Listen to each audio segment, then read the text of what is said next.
Hello, everybody. Welcome to WOTS 2021, and thank you for joining us for today's fall feature. Today's guests are Dr. James Allard, Claire Gittins, and Mike Pratas from Brock University.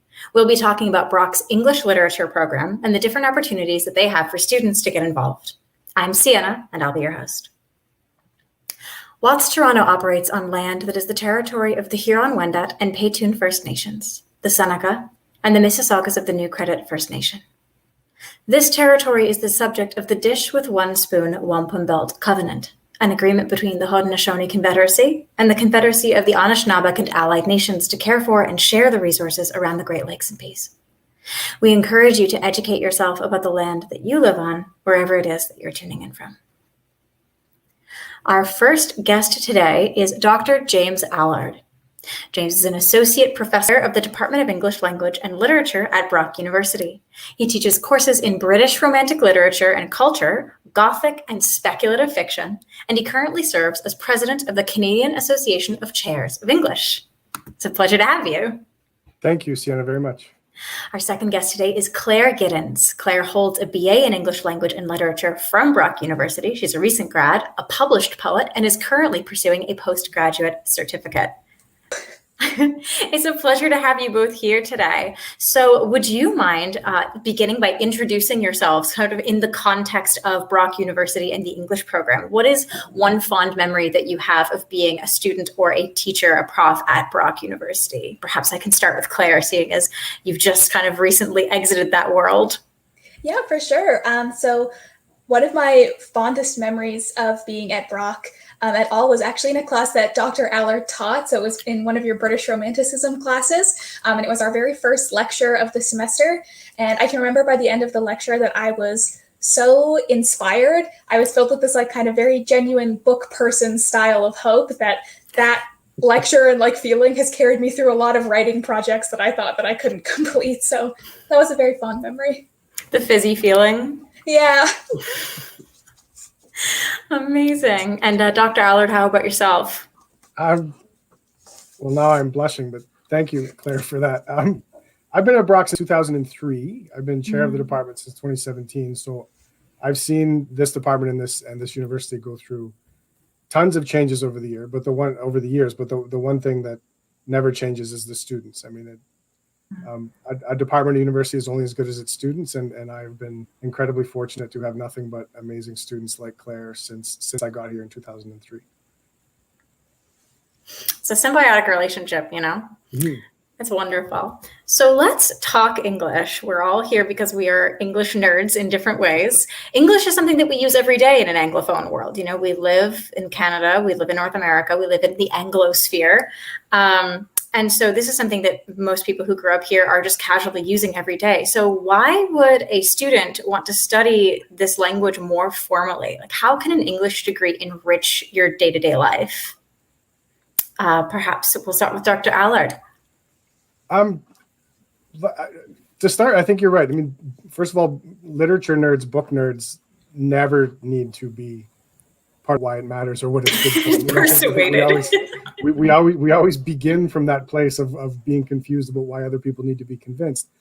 But one of the things that I find myself constantly talking about, especially to first year students, many of whom are not English majors or have no plans to be English majors, is to try and talk about what literary study can mean and can be beyond literary study proper. And I try and, without trying to take any of the sense of wonder away from what it means to engage with literature and all kinds of other texts in all kinds of other contexts, is to think about what we are doing is learning how to access and make sense of complicated, coded information. How then to find different ways of navigating that information, finding ways of having it make sense to us in ways that matter to us, and then finding ways to communicate why that matters to others. Whether we're talking about a literary text, a political speech, a menu, some kind of public historic event, those are the base skills of literary study, but they are the base skills of any discipline in a university, and they are the base requirements for anybody wanting to do anything beyond the university atmosphere. So I always try and tell people that you can think about, we're going to read a bunch of poetry if you like, because we are going to spend some time doing that. But what we are really going to do is talk about exercising a set of muscles and engaging a set of skills that you've been using your whole life, but you've never really had to think about in a sustained way. Mm-hmm. And let's focus on thinking about how those skills can be put to work beyond what you think they are used for. And I spend a lot of time talking to first-year students and potential students about that is what we offer, is how to think about those kinds of skills that are foundational to anything you're going to want to do when you leave this place. Definitely, especially seeing as we live in such a writing-centric world these days. Yeah, it kind of doesn't matter what field you're going into. This is going to be quite useful and quite skill. I use the phrase "ours is a documentary culture" constantly in my classes, and those who have the capacity to work skillfully with all kinds of documents, whether they be spoken, written, digital, if you have the capacity to engage with those effectively, then you are already set to engage with the culture we occupy in any way that you would want to do so. Mm-hmm. Claire, how do you find that your studies in English have enriched your perspective as a participant, a citizen in our documentary world? Well, I heard, and I think that it's also valuable that it was something that's really enjoyable. I really enjoyed my time studying English at Brock, so I thought it was beneficial and I loved it. And if you can have both, do. So there are far more options, as we know, than just like a single standard English language degree. And so I would love to hear a little bit, perhaps from Claire first, about any ways that you concentrated or specialized your degree, and then more generally about the different specializations that exist within Brock's structure for students of English language and literature to really dig into the specifics that they love about the field.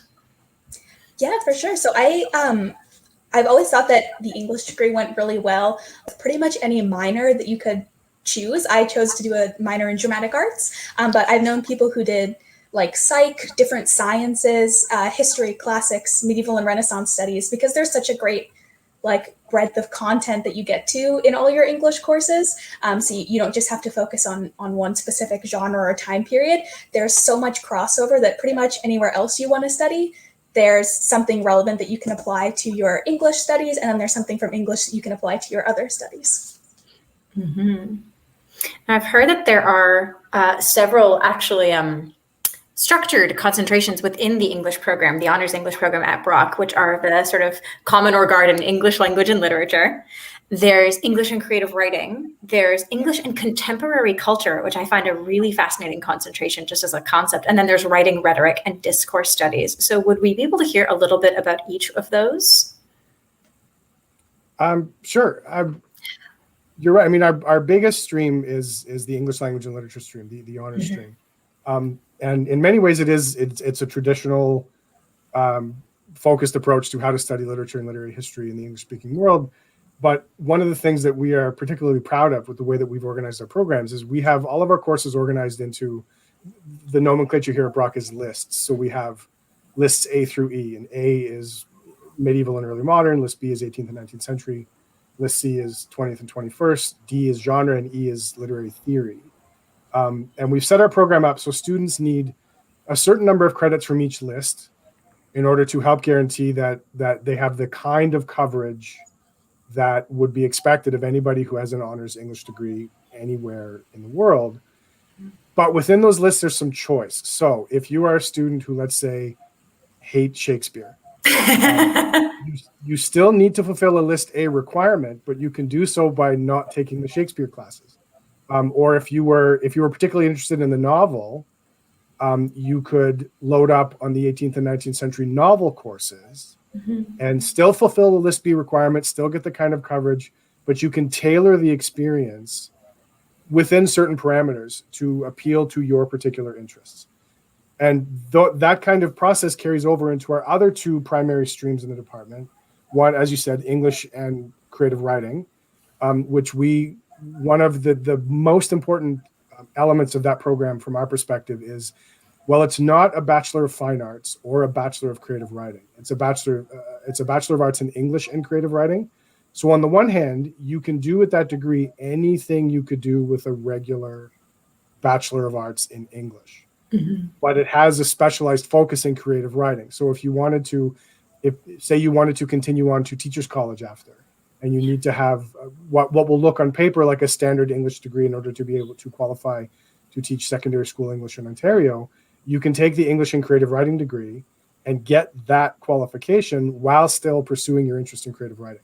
So it's to me, to my mind, it's the best of both worlds. You get a kind of intense focus on creative writing with some amazing instructors doing amazing work, but you also get the kind of structured English literary history degree that would be expected by anyone who has one of those degrees.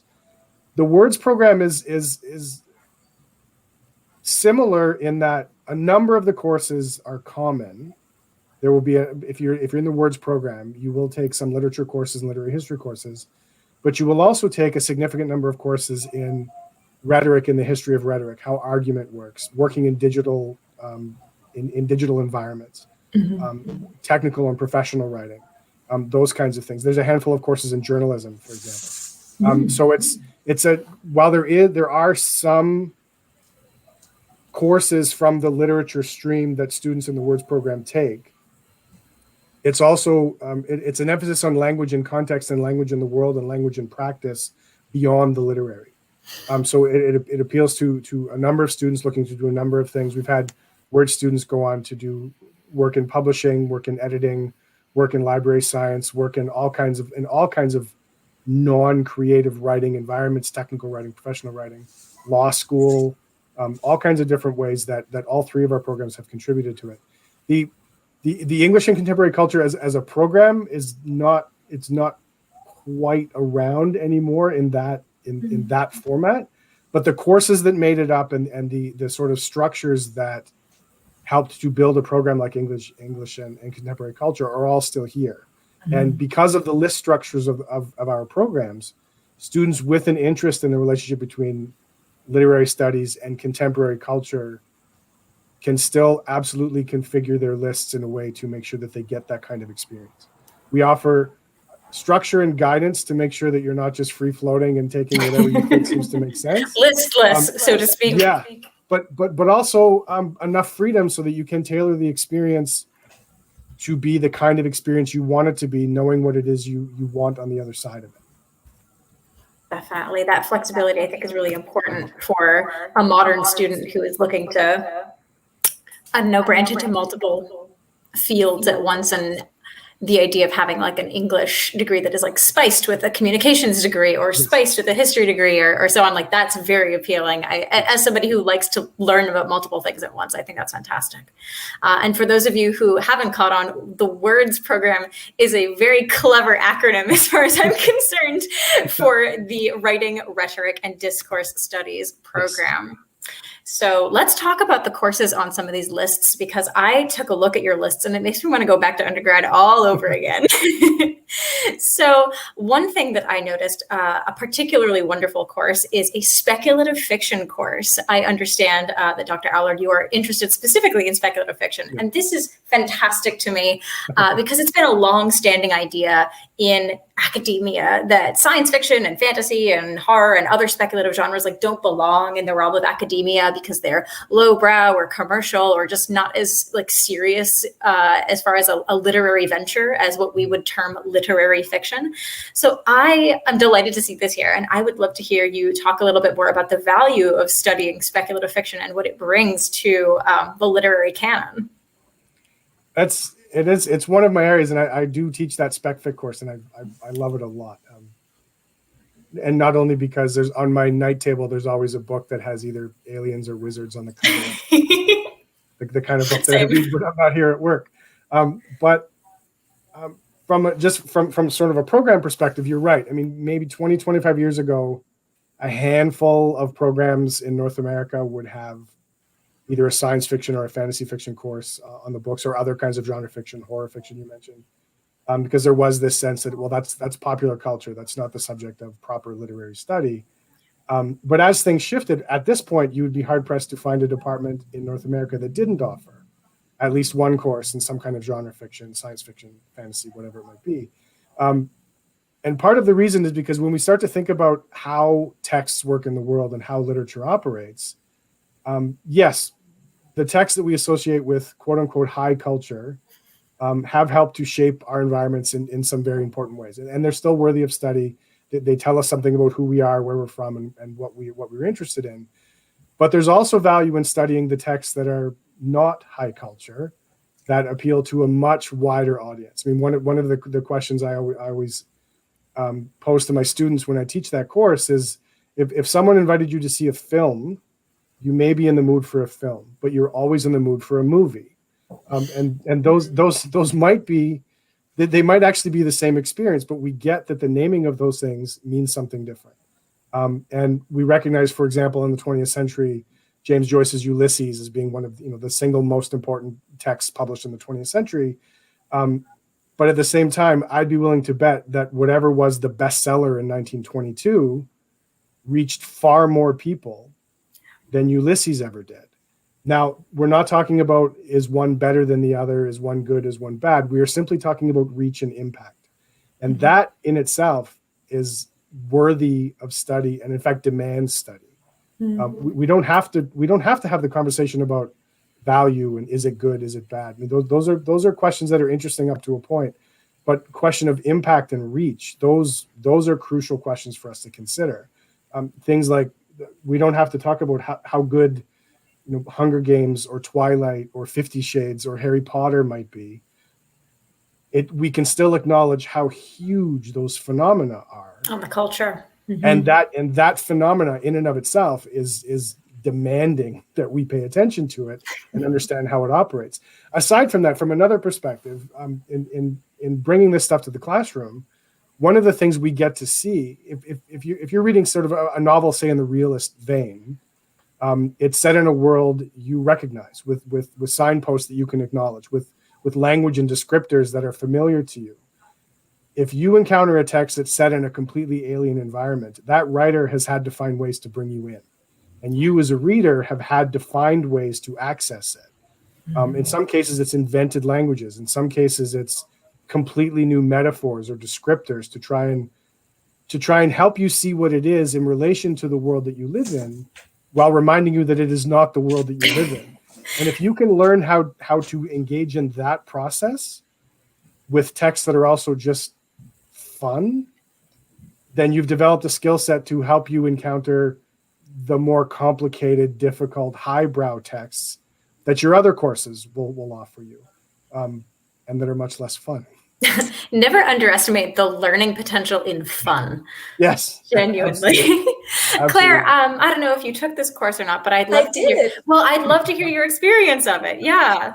So I had the great pleasure of taking Dr. Allard's speculative fiction course, and I had never read any speculative fiction. I had seen like 2 Star Wars movies, and they both had Jar Jar Binks in them. So I was like not a speculative fiction person. And this class, if you get the chance to take it, please do, because it's put me on to sci-fi. That was all that I bought, read, watched during quarantine. It gave me that lifelong love of the genre. And something that attracted me to the course, even though I had no idea what I was doing when I first got there, was that I think when you study English, you spend so much time going backwards. Like there's a lot of focus on like Elizabethan and Victorian genres. There was something really, really exciting and that felt really fresh about going forward by so much. And also finding things that you recognized in those texts. So a lot of them, they did have unfamiliar terms and words that the author had made up to kind of describe the new environments, but we were able to kind of piece through those and get back to central themes that we knew and recognized. So that was a great experience. And I experienced all the things that Dr. Allard mentioned when it came to learning about how to dissect things, even if you didn't immediately recognize them. As a fantasy author myself, who loves invented languages and all of these sort of complex, gymnastics behind the scenes to help a reader enter a world, this makes my heart sing. So this is amazing work. Thank you. So there's another course that caught my eye that I wanted to talk about, which is called The Creative Writer and the Community, which is described as such on the Brock website. Consideration of the special place the creative writers occupy in their various communities, literary, local, and global. Now that's like very potent material there. And I'd love to hear both of your thoughts on what that special place in the community is. Perhaps we'll start with Claire, because I know that you recently have published some poetry, and congratulations on that. Thank you. I'd love to hear your thoughts on what the role of a creative writer is in our society, in your experience. I also took this course, so we're just going through my transcript at Brock. But so this was the course that I was taking when the pandemic first hit and we had to close everything down and we had to kind of stop in our tracks and really reconsider what we were doing and where we were going as a class. And I think that it was at that moment that we all turned in very naturally to creative writing. So I was kind of able to see there that the role of the writer was kind of a place for people to go as opposed to like a specific person. And over the course of the pandemic, people wanted to escape. They wanted to learn. They wanted to feel comforted, but they wanted sometimes to feel uncomfortable. And writers were there. So there was book lists circulating all over for different causes, for different experiences. And people were looking for content, but they were looking specifically for the written word. And I think that that was, as opposed to like an individual figure, it was like a collective place for us all to be present in and experience. Mm-hmm. I could definitely echo that on the reader side of like wanting to find this sort of like guidance or comfort or challenging material as well in the written words. That's very interesting. Dr. Allard, do you have something to add in terms of your thoughts on this location in the ecosystem for the creative writer? Yeah, no, I think Claire has it exactly right. I mean, one of the things I think for myself repeatedly right now is I can't imagine how we would have survived the last 18 months without. And we hear creative writing and we think a certain kind of producer and a certain kind of text, but we also have to remember screenwriting is writing. Those who make films, those who make television, those who make music, those who are responsible for science communication. For helping us to understand as lay people what is happening in the laboratories of the world while they are trying to create the conditions to help us physically survive. So I can't imagine what the last 18 months would have looked like had we not had that realm available to us constantly. And so that's one of the things that I think about a lot lately. But also, I think one of the things, just to circle back to where you started, that this is a course in our program. One of the features of our English and creative writing program that we stress to students is there are, of course, workshop courses where you'll be working on your writing. There's a poetry writing class, or a couple of different poetry writing classes, fiction writing classes, and nonfiction writing classes, which are the kind of classes I think that people naturally think about when they think about doing a creative writing degree. But we also have a number of lecture-based courses, and this is one of them, that talk to students about, okay, if you are interested in being a writer, whatever kind of writer you're interested in being, then there's more to being a writer than simply practicing your writing. There's understanding how reading festivals work. There's understanding how literary agencies work. There's understanding how editing works, how publishing works, what an agent is for. What does it mean if someone wants to translate your text? If someone wants to buy the rights to your book, those kinds of things. If there's more to being a writer, much more to being a writer than simply doing your writing. And if you want to be the kind of writer who writes for yourself and just shares your stuff with your friends, fantastic. Do that. That's the kind of thing that gives you joy and lets you engage with the world. But if it's something that you want to do professionally, if it's something that you want to do for a living, then there's far more to it than simply practicing your writing. So the workshop courses are crucial, but thinking about these things, about the place of the writer in the world, about the place of the writer in our economic culture, in our political culture, in the business world, in all of these things, is a necessary part of your education, and it is something that our program takes very seriously. As far as I know, you also kind of have places to walk the talk and practice what you preach as far as students in the community, student writers in the community. So I'd love to pivot into a little bit of practicum here and ask about what makes the English department at Brock U special in terms of opportunities that students have to apply all of this newfound knowledge and all of these skills within their local ecosystem. I understand that there's a university press, and I'd love to hear a little bit about just the ways that students can engage these new skills within the Brock community.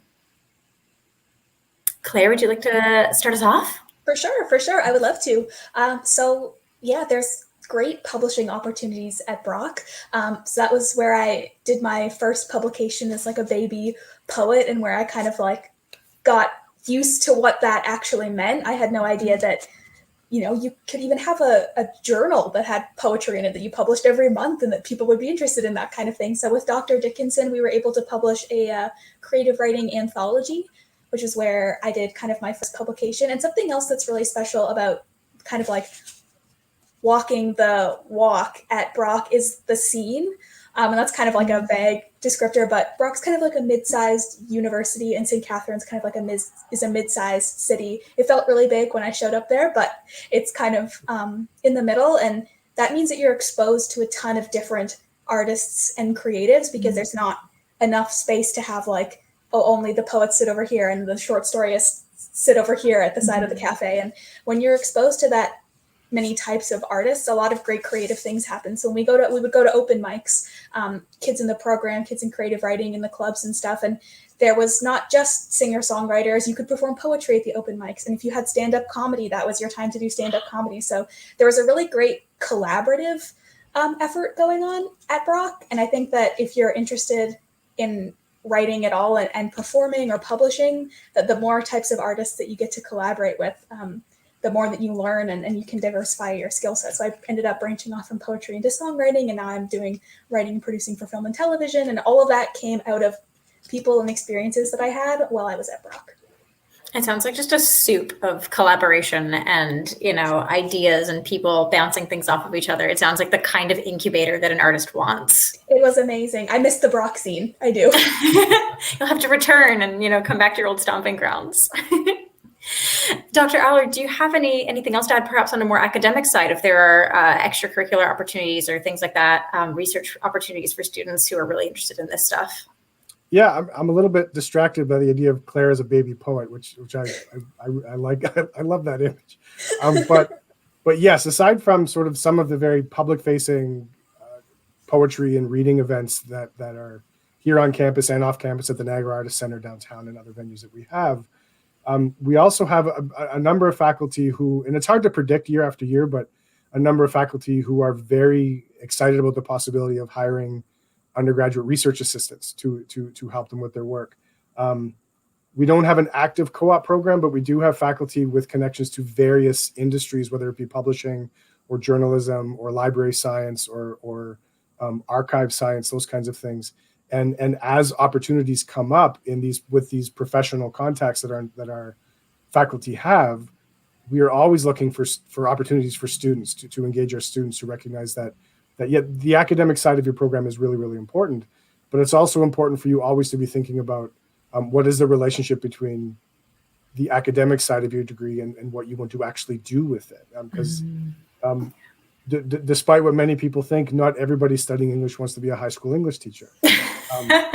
There are other jobs. There are other, I mean, don't get me wrong, many of our students do and become fantastic teachers. And I came into university thinking that I was going to teach high school English because that's what I knew, and that's what made me fall in love with literary study. But I was 2 weeks into university and realized, oh no, I can never leave again. So I had to figure out what it meant to stay there. And I think for a number of students who see that kind of opportunity, what does it mean to go to graduate school? Why would you do that? What are some of the things besides simply having good grades that I might need in order to be successful as a graduate student? And our faculty are always deeply conscious of making sure that those kinds of experiences are available for our students, whether it's the experiences that Claire talked about. If you want to be a writer, you got to get your writing out in the world. Let's help you do that. If you want to be a scholar, you got to engage in the world of scholarship besides writing term papers. There are other things that are not just interesting, but necessary for you to do in the world what you want to do in the world. And we take very seriously our task of helping students to figure out what those things are. Like I said, I want to go right back to undergrad. I want to do it all over again at the Brock scene. And I'd like to invite onto screen our wonderful recruitment representative, Mike Pratas, to talk a little bit about how students who aren't me would be able to apply or ask additional questions, or just kind of dig a little bit more into what's necessary to dive into this world. So Mike Pratas is the recruitment officer for undergraduate programs at Brock University and has held previous positions in admissions. He is available to assist with program, admission, scholarship, and fee-related questions, and you can contact him at futurestudent, singular, at brocku.ca. Hello there. Hi, Sienna. Thank you for having us today. Of course. So yeah, let's hear a little bit about what's needed for somebody who's been listening to this and is like, you know what, my mind is made up. I would like to know more about this. For sure. Well, firstly, we welcome all students, all prospective students, to submit an application, whether you're a graduating high school student right out of grade 12, you're a college, university transfer student, you're a working professional, or you're a mature student. We welcome all students to apply to our programs at Brock. We do have full-time as well as part-time options that are available for our English programs. And you can start your studies in one of 3 entry sessions. Most students will start with us in the fall, which will be a September start. We also have entry sessions in January for winter, as well as May for spring start as well. All admission requirements can be found directly on our website at brocku.ca/programs. For our English language and literature program specifically, we're looking for a grade 12 university level English course as your only prerequisite subject requirement to apply to our program. And of course, you can submit an application directly on our website at brocku.ca/admissions/apply. And again, if you have questions about the admissions process, you can feel free to reach out to our office at futurestudent@brocku.ca. Everyone, it has been wonderful to have you here this afternoon. Thank you so much for spending some time with me talking about the wonderful world of English literature and the many places it can bring us. Everybody at home, I hope you learned something interesting. I hope you are considering your many options, and I don't know, send them a message, send them an email. You never know where these kinds of things could take you. So thank you all so much. And yeah, of course. And thank you to everybody who is watching at home. To find out more about Brock University's English program, you can go to choosebrocku.ca. If you have any questions regarding the English program and admissions, send Mike an email at futurestudent@brocku.ca. To check out more events and discussions during our 2021 Word on the Street Festival, you can go to toronto.thewordonthestreet.ca. And from all of us at WOTS, happy reading and happy studying.